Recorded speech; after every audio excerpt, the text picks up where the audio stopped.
जो कौम विश्व की सर्वश्रेष्ठतम कौम है, जो कौम आदिकाल से लेकर मातृभूमि की आन बान और शान के लिए मर मिटती रही है, जो कौम कभी युद्ध के मैदान से भागी नहीं, कभी पीठ में गोली नहीं खाई, जो कौम युद्ध के क्षेत्र में या तो विजय हुई या शहीद हुई, जिस कौम के बारे में देव संहिता में लिखा गया है, जाट कौम महाबलशाली, महापराक्रमी, अत्यधिक वीर्यवान, देवताओं के समान गुणों वाली तथा पृथ्वी की पहली शासक कौम है।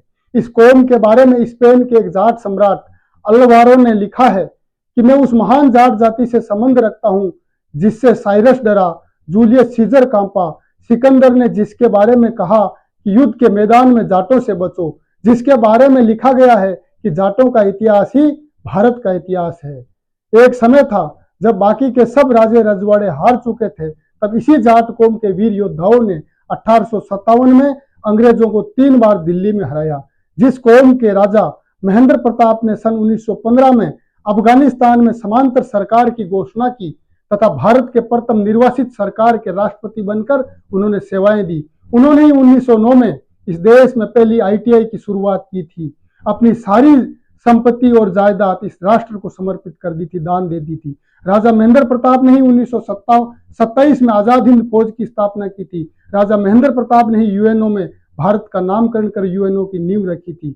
विश्व की महानतम जाट जाति की अनेक विशेषताएं रही है, जिनमें पहली विशेषता यह है कि जाट स्वभाव से सीधा, भोला भाला, निष्कपट, अपनी बात के लिए दिल में जो बात उसके मन में होती है वही उसके जुबान पर होती है। जाट जाति की दूसरी विशेषता यह है कि जाटों को प्रेम से वश में किया जा सकता है।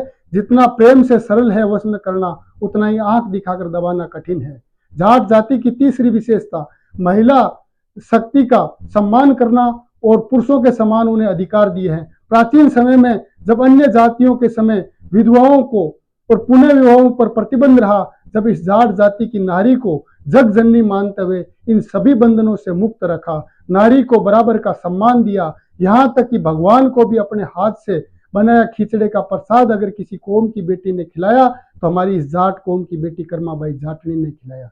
जाट कौम की चौथी विशेषता, जाट धार्मिक विश्वासों के प्रति उदार तथा स्वतंत्रता का विरोधी रहा है। जाटों ने हमेशा हिंदू, मुस्लिम, सिख, ईसाई सभी धर्मों का आदर किया है। वो किसी भी जाति से नफरत नहीं करता। गुरु नानक ने जब सिख धर्म का प्रचार प्रसार किया तो जाटों ने ही उनका सबसे ज्यादा सहयोग किया। जब गुरु जम्बेश्वर ने 29 नियम बनाकर विश्नोई पंथ का निर्माण किया तो जाटों ने ही सबसे ज्यादा विश्नोई पंथ को मानकर उन्हें मजबूती दी। इसी तरह महर्षि दयानंद सरस्वती ने जब आर्य समाज का प्रचार प्रसार किया तो जाटों ने ही सबसे ज्यादा आर्य समाज का समर्थन किया। जम्मू कश्मीर, उत्तर प्रदेश सहित देश और दुनिया में जाट समाज के लोग कई जगह पर इस्लाम धर्म को भी मानते हैं। जाट ऊंच नीच, छुआछूत, भेदभाव का विरोधी रहा है। जाट कौम की पांचवी विशेषता ये रही है कि जाट किसी पर भी हो रहे अन्याय और अत्याचार को एक समय से ज्यादा सहन नहीं करता। दोस्ती के भाव को निभाने की आन बान और शान के लिए वो अपनी जान ही क्यों ना चली जाए, उसे निभाता जरूर है। इसीलिए जाटों के लिए कहा गया है, जिंदगी की जंग जीत लेते हैं जाट, हर दर्द और हर गम को सह लेते हैं जाट, मर के भी जो वचन को ना भूले वो वीर होते हैं जाट। इसीलिए तो दुनिया कहती है देख जाट के ठाठ। जाट एकता जिंदाबाद। जय हिंद,